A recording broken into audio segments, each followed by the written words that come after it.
நான் சொல்ற முறையில உங்களோட ஏசிய ரன் பண்ணீங்கன்னா, உங்களுக்கு கூலிங் வந்து ரொம்பவே சூப்பரா இருக்கும். அதே மாதிரி உங்களோட கரண்ட் பில்லும் வந்து ரொம்ப கம்மியாகும். ஏசிய யூஸ் பண்ணிக்கிட்டே சீலிங் ஃபேன் போடுறத வந்து சிலர் வந்து அட்வைசபிள் இல்லன்னு சொல்லுவாங்க. சிலர் வந்து சீலிங் ஃபேனையும், ஏசியும் ஒண்ணா ஆப்பரேட் பண்ணலாம். அதனால வந்து தப்பு இல்லன்னு சொல்லுவாங்க. இதுல எது சரி? சீலிங் ஃபேன மட்டும் தான் யூஸ் பண்ணணுமா? ஏன் டேபிள் ஃபேன யூஸ் பண்ணக்கூடாதா? எந்த மாதிரியான ஃபேன எப்படி யூஸ் பண்ணா ஏசி வந்து எஃபிஷியன்ட்டா இருக்கும், கரண்ட் பில் வந்து ரொம்பவே குறைவா இருக்கும் அப்படின்றத நம்ம வீடியோல சொல்லியிருக்கோம்.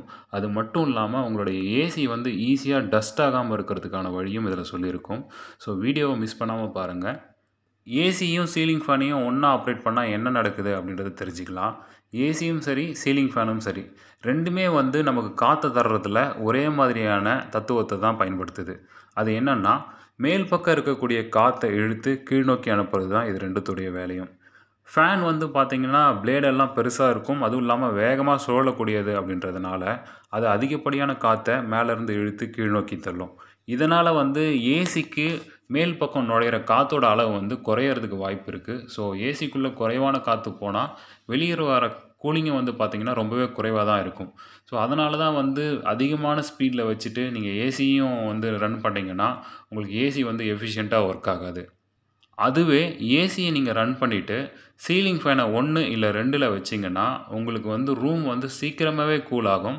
ஏன்னா, 1 இல்ல 2ல வைக்கும்போது உங்க ஃபேனால அதிகப்படியான காத்த வந்து மேலருந்து இழுக்க முடியாது. ஸோ, ஏசிக்கு தேவையான காத்த வந்து அது எடுத்துக்கும். அது மட்டும் இல்லாம ஃபேன் வந்து ஒரு ஸ்டிர்ரர் மாரி ஒர்க் ஆகும். ரூம் முழுக்க எல்லா இடத்துலயும் வந்து அந்த கூலிங்க வந்து ஸ்ப்ரெட் பண்ணும். ஸோ, எல்லா இடத்துல இருக்கவங்களுக்கும் வந்து காத்து வந்து ரொம்பவே கூலிங்கா கிடைக்கும். இந்த மாதிரி சீலிங் ஃபேன ஸ்லோவா வச்சு ஏசிய நீங்க ரன் பண்ணும்போது, உங்களுக்கு கூலிங் ஈஸியா கிடைக்கிறது மட்டும் இல்லாம, உங்களுடைய ஏசிய பார்த்தீங்கன்னா, நீங்க 26 இல்ல 27ல வச்சாலே போதும். உங்களுக்கு வந்து நல்ல ரிசல்ட் கிடைக்கும். ஸோ, அது மட்டும் இல்லாம உங்களுடைய எலக்ட்ரிசிட்டி பில்லும் வந்து மிச்சமாகறதுக்கு பெரிய வாய்ப்பு இருக்கு. சீலிங் ஃபேன் இருக்க ரூம்ல வந்து நீங்க ஏசிய மாட்றீங்கன்னா, அதனுடைய பிளேடுக்கு கொஞ்சம் கீழ தான் வந்து ஏசி இருக்கா மாதிரி நீங்க ஃபிக்ஸ் பண்ணணும். ஸோ, அப்ப தான் வந்து ஏசிக்கு தேவையான காத்தும் வந்து உள்ள போகும். சீலிங் ஃபேனும் வந்து ப்ராப்பரா ஒர்க் ஆகும்.